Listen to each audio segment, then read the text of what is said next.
दादा साहब कैसे हैं, खैरियत से हैं? जी शुक्र। मैंने लीमा खानम से सुना है कि जो मुज़ाकरात करेगा वो गद्दार है, तो तहरीक तहफ़्फ़ुज़ आईन पाकिस्तान सारी गद्दार है? ऐसा नहीं है, ऐसा नहीं है, आप गलत समझ रहे हैं इस बात को। लीमा बीबी मिल के आई हैं अल्लामा नासिर को, महमूद खान अचकज़ई साहब को, सब बिल्कुल मुत्तफ़िक हैं कि हमने फस्तायत का मुकाबला करना है। सड़कें हमारी मुंतज़र हैं। जब एक निज़ाम में ना इंसाफ हो, ना पार्लिमान का कोई तकद्दुस हो, ना वोट की कोई हुर्मत हो, तो वहाँ और कोई तरीका नहीं रह जाता सिवाय इसके कि आप अपनी आवाज़ पुरअमन तरीके से सड़कों पर बुलंद करें।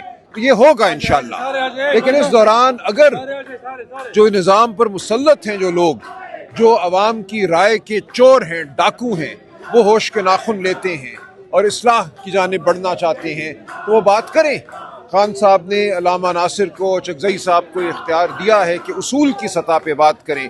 जमहूरियत के लिए अगर वो बात करना चाहें, जो ताकतें इस वक्त गालिब हैं, जो हमलावर हैं पाकिस्तान के आईनी निज़ाम पर, तो ये फैसला अचकज़ई साहब और अल्लामा नासिर करेंगे कि उन्होंने कब बात करनी है और क्या बात करनी है। लेकिन उसूल से हटकर कोई बात नहीं। राजा साहब, आप जनरल सेक्रेटरी हैं, मुझे आप नाकाम जनरल सेक्रेटरी लग रहे हैं। इसलिए लग रहे हैं कि मुझे कोई पीटीआई की लीडरशिप नहीं दिखाई दे रही।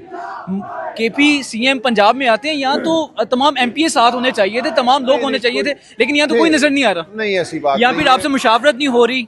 ऐसी कोई बात नहीं है। ये हम बिल्कुल सोच समझ के हर कदम उठा रहे हैं। कल पंजाब असेंबली में शानदार सेशन हुआ, सब वहाँ मौजूद थे और दिन में हमारे साथ मुख्तलिफ औकात पे मुख्तलिफ MNA MPA मौजूद रहे हैं।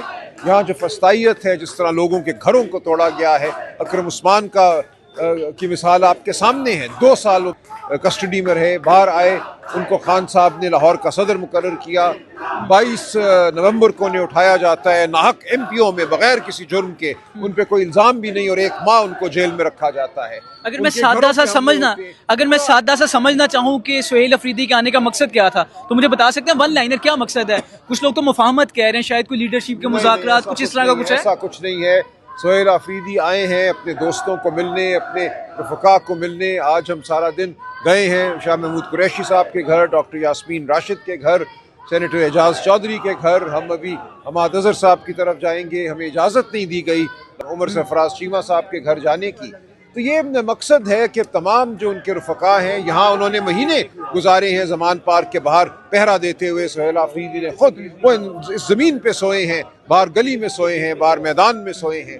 उनकी एक रूहानी उनका रिश्ता है इस जगह से। अच्छा राजा साहब, ये जिस जगह हम मौजूद हैं, यहाँ इस घर को पंजाब की लीडरशिप भी खुलवा नहीं सकी, यहाँ पे लीडरशिप आ ना सकी।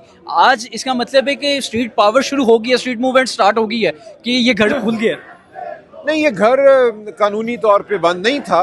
यहाँ ऐसा नहीं है कि ममानियत थी, लेकिन मैं समझता हूँ कि जो जज्बा और जो बलबला सड़कों पे आपको नज़र आया है कल से, वो बेसूद नहीं है, उसका ज़रूर असर होगा और पाकिस्तानी कौम जो है अपना हक लेकर रहेगी। सिर्फ लाहौर में नहीं, पूरे पाकिस्तान में आपको ये वलवला नजर आएगा। अच्छा, मुझे कहीं ना कहीं पीटीआई की लीडरशिप ना कंफ्यूज दिखाई देती है। कोई कह रहा है मुजाहमत करना है, कोई कह रहा है मुफाहमत चाहता है। क्या है क्या खान साहब खुद कंफ्यूज हैं या लीडरशिप कंफ्यूज? नहीं, आप कंफ्यूज हैं और कोई कंफ्यूज नहीं। एक तरफ तहरीक तहफ़्फ़ुज़ आईन पाकिस्तान कह रही है कि हम मुफाहमत करना चाहते हैं, आप आज लाहौर में मुजाहमत कर रहे हैं। मैंने आपका जवाब दे दिया पहले। आपको बात अगर समझ नहीं आई तो आप वही सवाल दोबारा कर रहे हैं।